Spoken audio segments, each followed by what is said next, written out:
नमस्कार। दोपहर समाचार में आपका स्वागत है।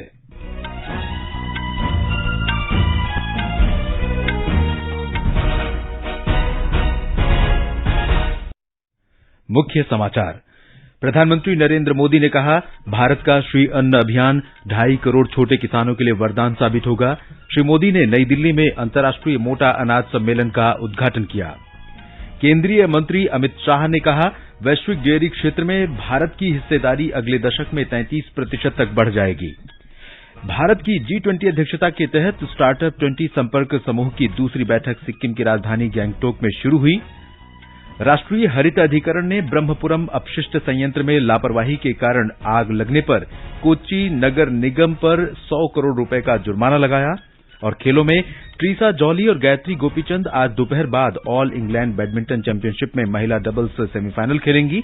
और महिला प्रीमियर लीग क्रिकेट में आज यूपी वॉरियर्स का मुकाबला मुंबई इंडियंस से तथा रॉयल चैलेंजर्स बेंगलोर का सामना गुजरात जायंट्स से होगा।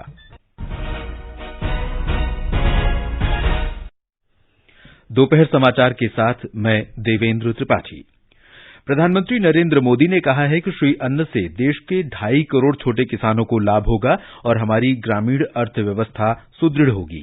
नई दिल्ली में आज अंतर्राष्ट्रीय श्री अन्न सम्मेलन के उद्घाटन समारोह में प्रधानमंत्री ने कहा कि मोटे अनाजों पर जलवायु परिवर्तन का असर नहीं होता है और इससे जल संकट से जुड़ी समस्या के समाधान में मदद मिल सकती है। भारत का मिलेट मिशन श्री अन्न के लिए शुरू हुआ ये अभियान देश के 2.5 करोड़ किसानों के लिए वरदान साबित होने जा रहा है। आजादी के बाद पहली बार मिलेट पैदा करने वाले 2.5 करोड़ छोटे किसानों की किसी सरकार ने इतनी बड़ी मात्रा में सुध ली है। प्रधानमंत्री ने कहा कि मित्र देशों के बीच मोटे अनाजों के उत्पादन की शैली को साझा किया जा सकता है और इसके लिए एक स्थिर व्यवस्था विकसित करने की आवश्यकता है। उन्होंने कहा कि इस व्यवस्था से एक ऐसी आपूर्ति श्रृंखला बन सकती है जिससे मोटे अनाजों को कारगर तरीके से खेतों से बाजार तक पहुंचाया जा सकेगा। प्रधानमंत्री ने कहा कि देश के कुल अनाज उत्पादन में मोटे अनाज की हिस्सेदारी लगभग 6% है। उन्होंने वैज्ञानिकों और अनुसंधानकर्ताओं से अपील की कि वे इस हिस्सेदारी को बढ़ाने में योगदान दें। प्रधानमंत्री ने कहा कि ये गर्व की बात है कि संयुक्त राष्ट्र ने भारत के प्रस्ताव को मानते हुए वर्ष 2023 को अंतर्राष्ट्रीय मोटा अनाज वर्ष घोषित किया है। जब हम किसी संकल्प को आगे बढ़ाते हैं तो उसे सिद्धि तक पहुंचाने की जिम्मेदारी भी उतनी ही अहम होती है। मुझे खुशी है कि आज विश्व जब इंटरनेशनल मिलेट ईयर मना रहा है तो भारत इस अभियान की अगुवाई कर रहा है। प्रधानमंत्री ने कहा कि मोटे अनाज हमारे स्वास्थ्य और मिट्टी दोनों के लिए अच्छे हैं और इनसे जलवायु परिवर्तन, खाद्य सुरक्षा तथा जीवन शैली से जुड़ी बीमारियों की चुनौती का सामना किया जा सकता है। उन्होंने कहा कि श्री अन्न का संबंध केवल हमारे आहार या कृषि से नहीं है, बल्कि ये हमारे देश की खुशहाली का साधन है। इस बात को लेकर चिंता जताई जा रही है कि पैदावार के लिए भारी मात्रा में केमिकल इस्तेमाल हो रहा है। ज्यादातर मिलेट को उगाना आसान होता है, इसमें खर्च भी बहुत कम होता है। ग्लोबल फूड सिक्योरिटी के लिए संघर्ष कर रहे विश्व में श्री अन्न बहुत बड़ी सौगात की तरह है। प्रधानमंत्री मोदी ने कहा कि सरकार ने मोटे अनाज के उत्पादक किसानों की बेहतरी के लिए कई पहल शुरू की हैं। प्रधानमंत्री ने अंतर्राष्ट्रीय मोटा अनाज वर्ष के अवसर पर एक विशेष डाक टिकट और सिक्का भी जारी किया। 2 दिन के सम्मेलन में कई देशों के कृषि मंत्री, वैज्ञानिक और अन्य संबंधित पक्ष भाग ले रहे हैं। केंद्रीय गृह और सहकारिता मंत्री अमित शाह ने कहा है कि वैश्विक दुग्ध उत्पादन क्षेत्र में भारत की हिस्सेदारी बढ़कर 33% तक हो जाएगी। गांधीनगर में आज 49वें डेयरी उद्योग सम्मेलन के समापन सत्र में उन्होंने कहा कि सरकार देश भर की पंचायतों में 2 लाख ग्रामीण डेयरी स्थापित करने की योजना तैयार कर रही है। इससे डेयरी क्षेत्र की वार्षिक वृद्धि दर मौजूदा 6.6% से बढ़कर 13.80% हो जाएगी। 6.6% की वार्षिक वृद्धि दर से डेयरी सेक्टर ने वृद्धि की है। हम एनडीडीबी को साथ में लेकर सहकारिता मंत्रालय और पशुपालन विभाग के नेतृत्व में देश में 2 लाख पंचायतों में ग्रामीण डेयरी की स्थापना करेगा। तब ये वृद्धि दर 6.6% से बढ़कर 13.80% तक पहुंचेगा। सहकारिता मंत्री ने कहा कि देश में लगभग 9 करोड़ ग्रामीण परिवार अपनी आजीविका के लिए डेयरी क्षेत्र पर निर्भर हैं। उन्होंने आशा व्यक्त की कि बहुराज्यिक सहकारी संस्थाओं की स्थापना से डेयरी उत्पादों का निर्यात 5 गुना बढ़ने की संभावना है। इस अवसर पर श्री अमित शाह ने कहा कि डेयरी क्षेत्र से जुड़े उद्योगपति और प्रमुख हस्ती को वर्गीज कुरियन पुरस्कार भी उन्होंने प्रदान किए। गुजरात के मुख्यमंत्री भूपेन्द्र पटेल ने कहा कि गुजरात से प्रतिवर्ष 1200 करोड़ रुपए के दुग्ध उत्पादों का निर्यात होता है। 3 दिन के इस कार्यक्रम में बड़ी संख्या में उद्योगपतियों, पशुपालकों और सहकारिता क्षेत्र की हस्तियों ने भाग लिया। G20 के अंतर्गत स्टार्टअप 20 संपर्क समूह की 2 दिन की बैठक आज सिक्किम की राजधानी गैंगटोक में शुरू हुई।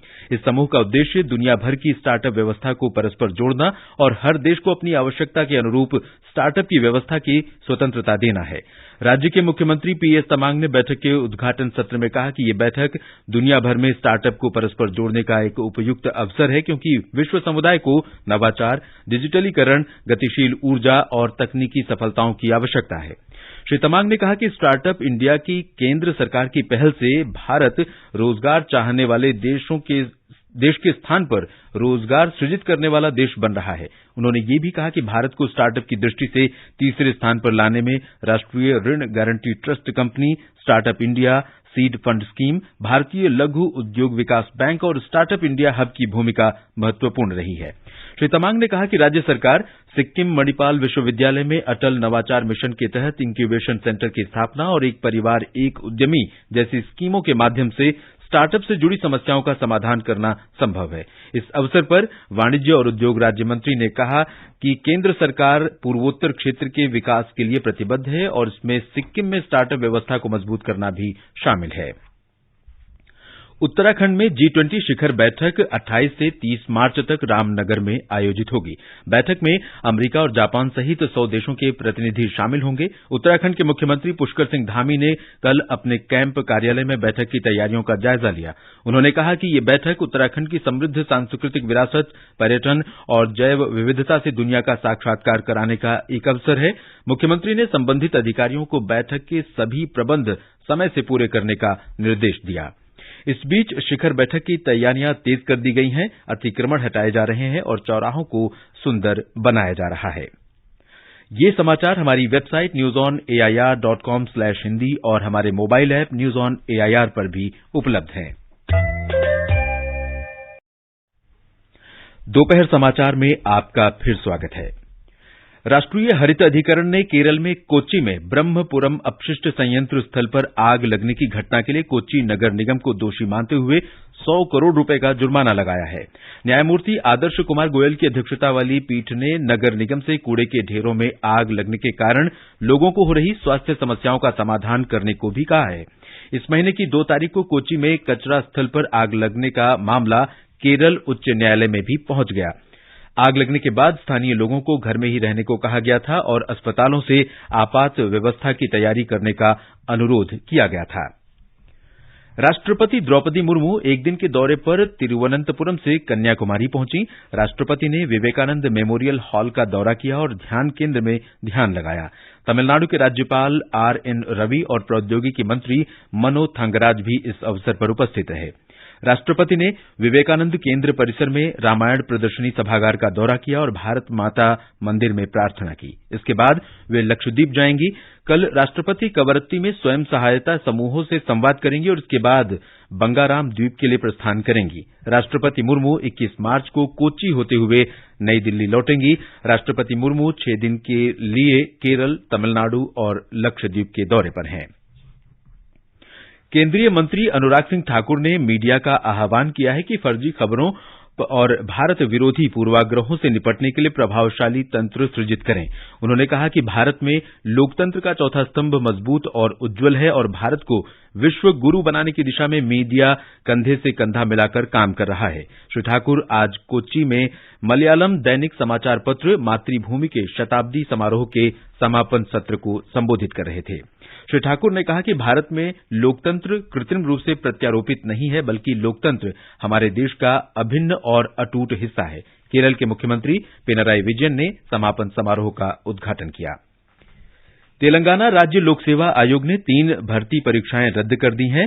इनमें पिछले वर्ष अक्टूबर में आयोजित ग्रुप 1 प्रारंभिक परीक्षा, सहायक कार्यपालक अभियंता और संभागीय लेखा अधिकारी भर्ती परीक्षा शामिल हैं। आयोग ने यह फैसला सहायक अभियंता भर्ती परीक्षा के प्रश्न पत्र लीक होने के संबंध में विशेष जांच दल और आंतरिक जांच रिपोर्ट को देखते हुए लिया है। आयोग अब ग्रुप 1 की प्रारंभिक परीक्षा 11 जून को आयोजित करेगा। अन्य परीक्षाओं की तारीखें बाद में घोषित की जाएंगी। ये समाचार आकाशवाणी से प्रसारित किए जा रहे हैं। ताजा समाचार जानने के लिए आप हमारे Twitter handle @AIR News Hindi को फॉलो कर सकते हैं। ये आकाशवाणी है। लोकसभा अध्यक्ष ओम बिरला ने राजस्थान में कोटा और बूंदी जिलों समेत अन्य स्थानों पर वर्षा और ओलावृष्टि से फसलों के नुकसान पर चिंता व्यक्त की है। उन्होंने स्थिति से निपटने के लिए जिला प्रशासन और कृषि विभाग से आवश्यक कदम उठाने को कहा है। राजस्थान के कई जिलों में कल धूल भरी आंधी, वर्षा और ओलावृष्टि से कई जगहों पर फसलों को नुकसान पहुंचा है। बिजली कड़कने से पाली में 2 तथा नागौर और उदयपुर में 1-1 व्यक्ति की मौत हो गई। राज्य के तापमान में 4 डिग्री सेल्सियस की गिरावट दर्ज की गई है। दिल्ली एनसीआर के भी कई हिस्सों में आज सुबह हल्की बारिश हुई, जिससे उमस भरे मौसम से काफी राहत मिली है। राजधानी में आसमान में बादल छाए रहे। मौसम विभाग के अनुसार आज राजधानी दिल्ली में बादल छाए रहने के साथ हल्की बारिश होने की संभावना बनी हुई है। मौसम विभाग के अनुसार पश्चिमी विक्षोभ के कारण उत्तर पश्चिम भारत में बारिश की आशंका है। इस बीच मौसम विभाग ने पंजाब और हरियाणा के किसानों से सरसों तथा मध्य महाराष्ट्र और मध्य प्रदेश के किसानों को गेहूं की बुआई को फिलहाल रोक देने को कहा है। कश्मीर घाटी में पुलवामा जिले के अवंतीपुरा इलाके में एक बस के पलटने से बिहार के 4 लोगों की मृत्यु हो गई है। ये दुर्घटना गुडियापोरा इलाके में हुई, जिसमें कई यात्री घायल भी हुए हैं। घायलों को अस्पताल में भर्ती कराया गया है। दुर्घटना के कारणों की जांच की जा रही है। ट्रीसा जॉली और गायत्री गोपीचंद आज ऑल इंग्लैंड बैडमिंटन चैंपियनशिप में महिला डबल्स सेमीफाइनल मैच खेलेंगी। ये मुकाबला दिन में 3:30 बजे से खेला जाएगा। युवा कार्यक्रम और खेल मंत्री अनुराग सिंह ठाकुर ने ट्रीसा जॉली और गायत्री गोपीचंद को बधाई दी है। श्री ठाकुर ने नॉकआउट मुकाबले में भी अच्छे प्रदर्शन के लिए दोनों खिलाड़ियों को शुभकामनाएं दी हैं। इससे पहले कल ट्रीसा जॉली और गायत्री गोपीचंद की जोड़ी ने चीन की ली वेन मेई और लिu शुआन को हराकर सेमीफाइनल में प्रवेश किया। क्रिकेट में महिला प्रीमियर लीग में आज 2 मुकाबले होंगे। पहला मैच मुंबई इंडियंस और यूपी वॉरियर्स के बीच दोपहर 3:30 बजे से मुंबई के DY पाटिल स्टेडियम में खेला जाएगा। एक अन्य मैच रॉयल चैलेंजर्स बेंगलोर और गुजरात जायंट्स के बीच मुंबई के ही ब्रेबॉर्न स्टेडियम में शाम 7:30 बजे से खेला जाएगा। 3 भारतीय मुक्केबाज आज नई दिल्ली के इंदिरा गांधी खेल परिसर में विश्व महिला मुक्केबाजी चैंपियनशिप में अपनी चुनौती पेश करेंगी। राउंड ऑफ 32 के मुकाबलों में प्रीति 52 से 54 किलोग्राम भार वर्ग में, बम्बोरिया मनाजू 63 से 66 किलोग्राम और नीतू घंघासा 45 से 48 किलोग्राम में खेलेंगी। एक रूसी युद्धक जेट विमान द्वारा मंगलवार को एक अमरीकी ड्रोन को मार गिराए जाने के बाद अमरीका ने एक बार फिर ड्रोन से काला सागर क्षेत्र की निगरानी शुरू कर दी है। अमरीकी अधिकारियों के अनुसार RQ-4 ग्लोबल हॉक ड्रोन ने कल काला सागर पर उड़ान भरी। आकाशवाणी का समाचार सेवा प्रभाग सोमवार को रात 9:30 बजे हिंदी और अंग्रेजी में अपने साप्ताहिक कार्यक्रम पब्लिक स्पीक में H3N2 और कोविड-19 संक्रमण के एहतियाती उपाय और उपचार विषय पर अखिल भारतीय आयुर्विज्ञान संस्थान बिलासपुर के अध्यक्ष और अखिल भारतीय आयुर्विज्ञान संस्थान दिल्ली के पूर्व निदेशक डॉ रणदीप गुलेरिया के साथ चर्चा प्रसारित करेगा। इस कार्यक्रम का सीधा प्रसारण FM गोल्ड चैनल और अतिरिक्त मीटरों पर सुना जा सकता है। और अंत में मुख्य समाचार एक बार फिर। प्रधानमंत्री नरेंद्र मोदी ने कहा, भारत का श्री अन्न अभियान 2.5 करोड़ छोटे किसानों के लिए वरदान साबित होगा। श्री मोदी ने नई दिल्ली में अंतर्राष्ट्रीय मोटा अनाज सम्मेलन का उद्घाटन किया। केंद्रीय मंत्री अमित शाह ने कहा, वैश्विक डेयरी क्षेत्र में भारत की हिस्सेदारी अगले दशक में 33% तक बढ़ जाएगी।